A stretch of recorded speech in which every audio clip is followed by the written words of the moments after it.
ఇక వరంగల్ సిటీలో వర్షాకాలం వచ్చింది అంటే చాలు వేలాది మంది గుండెల్లో రైళ్లు పరిగెడుతున్నాయి. ముఖ్యంగా నగర ముంపునకు ప్రధాన కారణమవుతున్న బొందివాగు నాల అభివృద్ధి పనులు అడుగు ముందుకు పడకపోవడంతో స్థానికులు తీవ్ర ఆందోళన వ్యక్తం చేస్తున్నారు.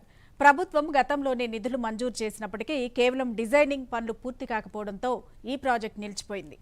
ఉర్సురంగ సముద్రం నుంచి భద్రకాళి వరకు ఉన్న 2.5 కిలోమీటర్ల మేర ఈ నాల ఆక్రమణకు గురై పూర్తిగా కుచించుకుపోయింది. దీనివల్ల ప్రతి ఏటా వర్షాకాలంలో దాదాపు 30 కాలనీలు జలమయమవుతూ ఉన్నాయి. జనాలు తమ ఇళ్లను వదిలి జీడబ్ల్యూఎంసీ ఏర్పాటు చేసి పునరావాస కేంద్రాలకు వెళ్లాల్సిన అవసరం దుస్థితి నెలకొంది. ప్రస్తుతం ఎండలు మండుతున్న సమయంలోనే నాలా పనులు చేపడితే వర్షాకాలం నాటికి ముంపు తప్పే అవకాశం ఉందని బాధితులు డిమాండ్ చేస్తున్నారు. దీనిపై పూర్తి సమాచారం వరంగల్ స్పెషల్ కరెస్పాండెంట్ కిషోర్ అందిస్తారు. వర్షాలు భారీగా పడితే వరంగల్ త్రినగరి వ్యాప్తంగా కూడా మొత్తం దాదాపు 50 కాలనీలు అయితే నీట మునుగుతున్న పరిస్థితి. దాదాపు కాజీపేట కావచ్చు, వరంగల్ హనుమకొండకు సంబంధించి 50 పైగానే కాలనీలు నీట మునుగుతున్నాయి. ప్రధానంగా ఇటు ఏదైతే గ్రేటర్ వరంగల్ మున్సిపాలిటీ కార్పొరేషన్ కు సంబంధించి అధికారులు ఏదైతే వర్షాలు పడకముందు చర్యలు చేపట్టవలసిన అవసరం అయితే ఉంటుంది, కానీ భారీ వర్షాలు పడి అక్కడ ప్రజలు ఇబ్బందులు పడుతున్న తరుణంలో కూడా చర్యలు చేపట్టడం వల్ల కూడా అటు జరిగిన నష్టం జరిగిపోతుంది. ప్రధానంగా చాలా వరకు ఆస్తి నష్టం జరుగుతుంది.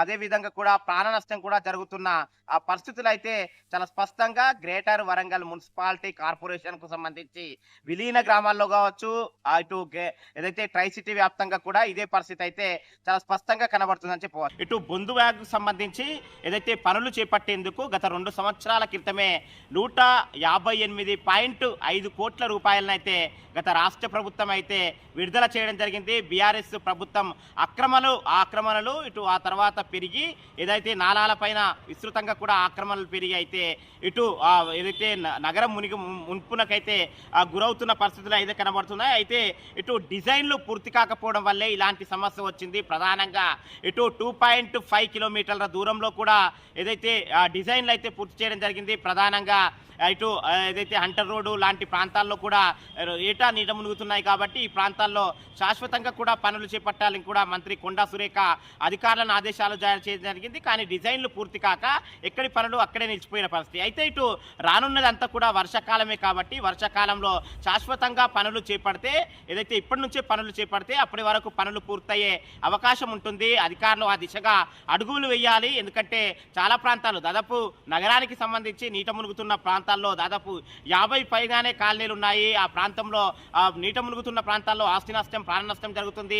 చాలా మందిని కూడా పునరావాస కేంద్రాలను ఏర్పాటు చేసి అక్కడ ఏదైతే జరుగుతున్న నష్టాన్ని అంచనా వేయలేకపోతున్నారు. ప్రధానంగా ప్రభుత్వాలు మారుతున్నాయి, పాలకులు మారుతున్నారు తప్ప వారి యొక్క సమస్య మాత్రం ఇక్కడ పరిష్కారం కాని పరిస్థితులు అయితే ఇటు వరంగల్ త్రినగరి వ్యాప్తంగా కనిపిస్తుంది. మనం చూడొచ్చు వరంగల్ ట్రై సిటీలో ఇటు నయీం నగర్, భద్రకాళి, బొందివాగు నాలాలు అయితే ప్రధానమైనదిగా చెప్పుకుంటారు. హన్మకొండ వైపు నయీం నగర్ వాళ్ళ, ఇటు వరంగల్ వైపు బొందివాగు ఆక్రమణలకు గురయ్యి మొత్తం కుచించుకుపోయిన పరిస్థితులు అయితే కనబడుతున్నాయి. అయితే వరంగల్లో ఈ నాలా వల్ల మాత్రం బొందివాగు వల్ల 30 కాలనీలు అయితే నీట మునుగుతున్నాయి. ఇటు హన్మకొండకు సంబంధించి కూడా ఇటు చాలా ప్రాంతాలు దాదాపు 15 నుంచి 20 ప్రాంతాలు కాలనీలు అయితే నీట మునుగుతున్న పరిస్థితి. అయితే డెవలప్మెంట్ కోసం అయితే 2.5 ఏళ్ల క్రితమే ఇటు ఏదైతే 158.5 కోట్ల రూపాయలు అయితే ప్రభుత్వం మంజూరు చేసింది. కానీ ఇక్కడ పోయినాయి ఏందనేది కూడా పూర్తి స్థాయిలో కూడా అంచనా వేయలేకపోతున్నారు. ఫలితంగా ఇటు వేసవి కాలం ఇప్పుడు సమీపిస్తున్న వేళ ఇలాంటి పనులు చేపడితే అప్పటి వరకు వర్షాలు బాగా పడే